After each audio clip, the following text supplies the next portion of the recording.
Kaubukoy, marami pong salamat sa lahat. Sa mga tulong nagbigay mo, sumaya kaming lahat.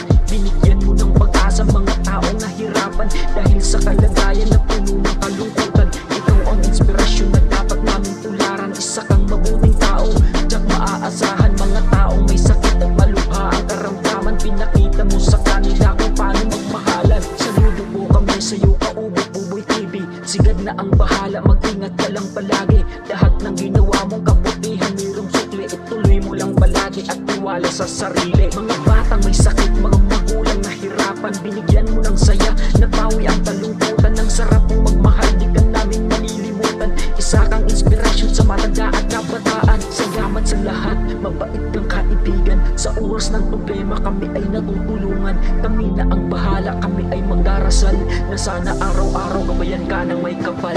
Salamat po Kaubo sa tulong mong hatid. Itinuring mo kami kamag-anak kapatid. Binigyan mo ng liwanag ang buhay na madilim. Ikaw ang naging sagot sa aming panalangin. Salamat sa pagkain, kagipitan na agapan. Ituturing kang bayani sa puso ko't isipan. Pinakita mo sa amin kung paano magmahalan. Ang sarap sa pakiramdam, problema'y nababawasan. Saludo po kami sa'yo Kaubo-Buboy TV. Sigad na ang bahala, mag-ingat ka lang palagi. Lahat ng ginawa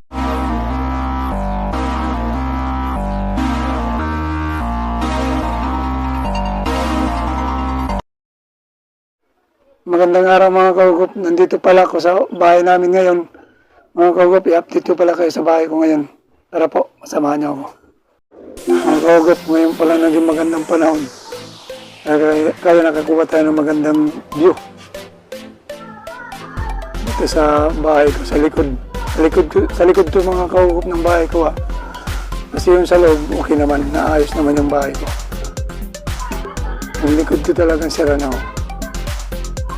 Bubong.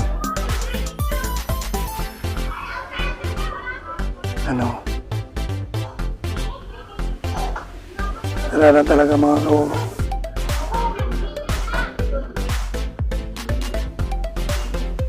Kaya nga, sana tuloy-tuloy na maging magandang panahon.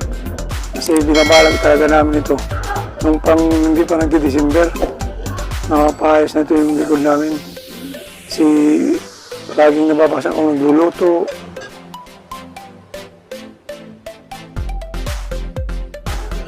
Nakapag-video tayo dito sa likod ng bahay ko. Sira na talaga yung bakod. Kasi wala na kayong balak ayusin ito, mga kaubo. Kasi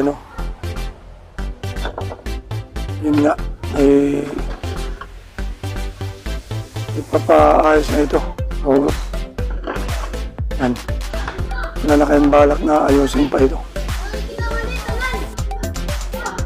Kasi ipapaayos na namin pag tuloy-tuloy na yung ng panahon, maganda. Naging maganda na palagi araw-araw. Mga kaugup. Unang araw pa lang itong hindi umulan. Kanina nga, medyo madilim yung panahon. Ngayon pa lang itong may araw. Mga kaugup. Ito yung tindahan namin, nandito muna sa harap kasi hindi pa naayos ito. Sira na nga yung mga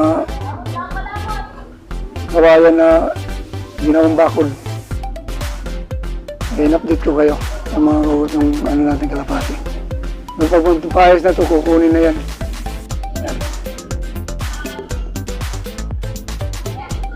Kasi pag magpayos na ito, tatanggalin lahat yan. Gagawin natin sa awa ng Panginoon kung makumpleto na lahat, i-hollow-block natin nila. Mga road.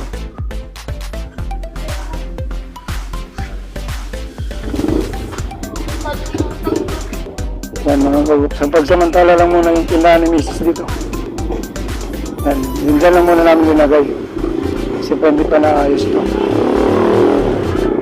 Naayos na yung tindahan na yung nasira na. Ibabalik na dito. Yan. Pwede pa naman to pero delikado na yung bakod. Kasi alam mo na yung panahon. may magnanakaw din, maganda yung maayos natin na maganda.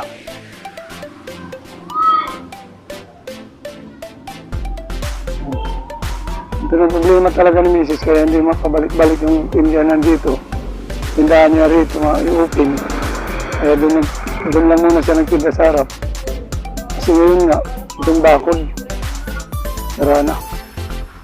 Ang kaugap. Kita niyo naman. Pinalihan na lang namin ng straw. Natali. Punta tayo sa loob mga kaugap, sa bahay. Para makita niyo yung talagang sara na yung likod namin. Ganito. Ito naman sa loob yung tindahan namin. Oh. Nandito sa loob. Yan. Minsan sabi ko makaalat pa. Ang kaugap. Medyo sira na rin. Oh. Sira na. Hindi na pwede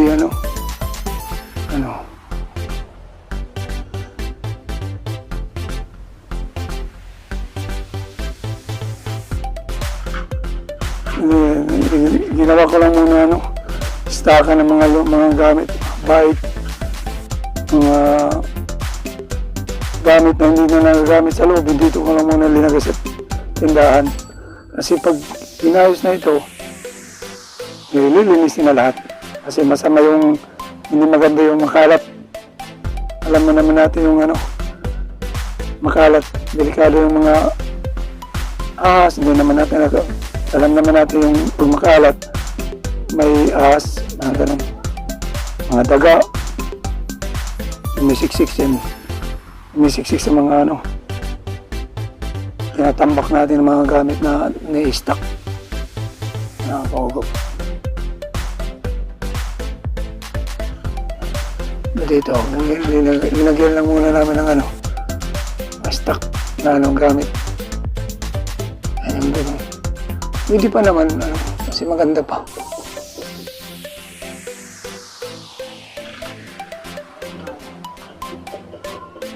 Mga kaulap.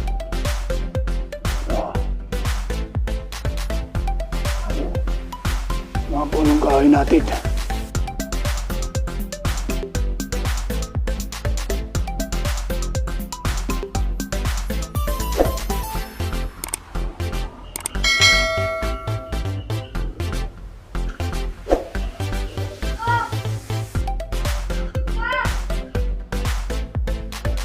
Yan mga kaulap po.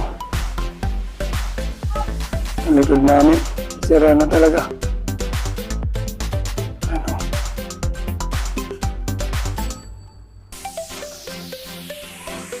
Yan mga kaulap ang lutuan namin dito. Hindi pa napapayos.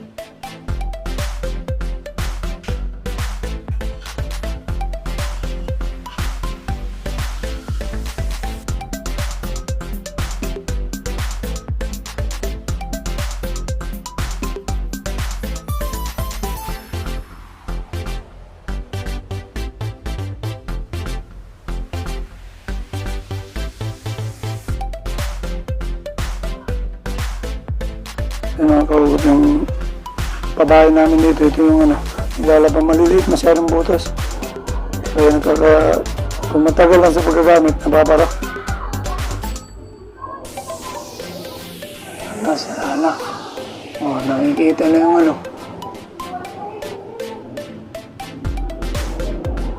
langit yung baga. Butas na.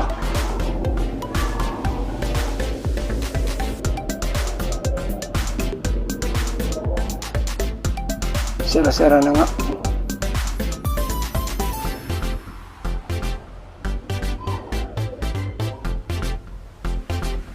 Mga kaugap, itong gamit ko pala pag vlog ngayon, yung cellphone pala ni Mrs. Kasi nga, yun nga, ay wala pa tayong naipong pabili ng camera na pang-vlog, yung GoPro. Maganda talaga pag ang vlog talaga. Yun, pag parte na siguro tayo ni YouTube, palain tayo ng Panginoon na dumami yung subscriber natin, makaipon-ipon, bibili na tayo ng GoPro.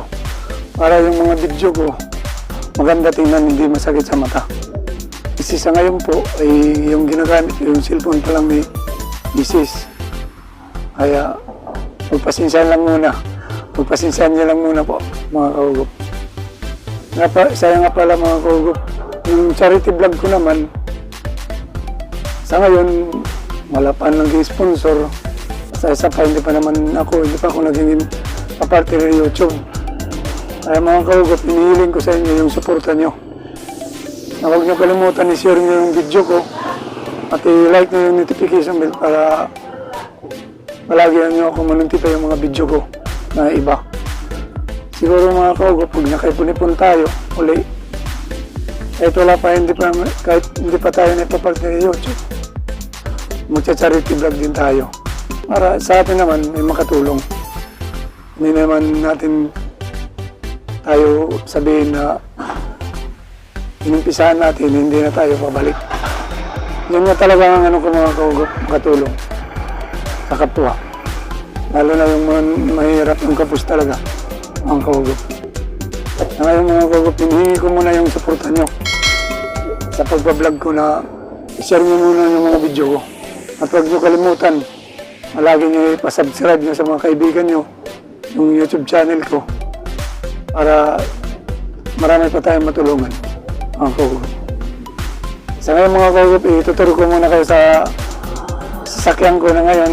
Saka yung yung motor ngayon may nabili ako na bago. Ito nang gagamitin natin sa pag-vlog kung malalayo na.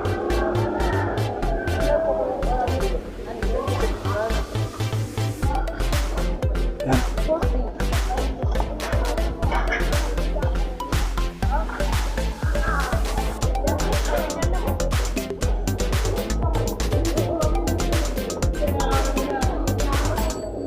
Kasi una na ginagamit natin yung motor. Parang ginagamit natin dito. Ang ginagamit ang una natin pag-vlog. Ngayon, nakabili naman lang tayo ng sasakyan nito.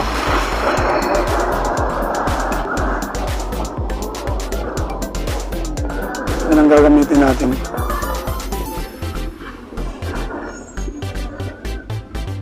Pwede na natin sa malalayo, mga kaugop. Hindi na tayo magbabasa.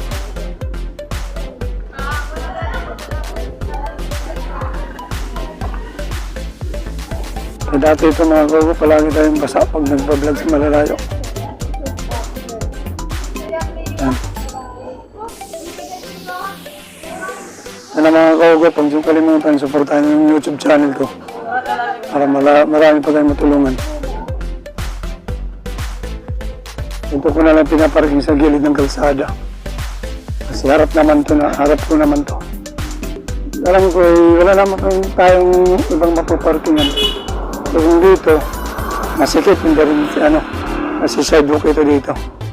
So, at yan na lang siya. Ginawawan ko na lang ng bubong sa taas. Yan. Makapansin niyo mga kaugop, may bubong siya. Yan. Nagyan ko pa ng ilaw. Para kung madilim, ilaw siya sa gabi.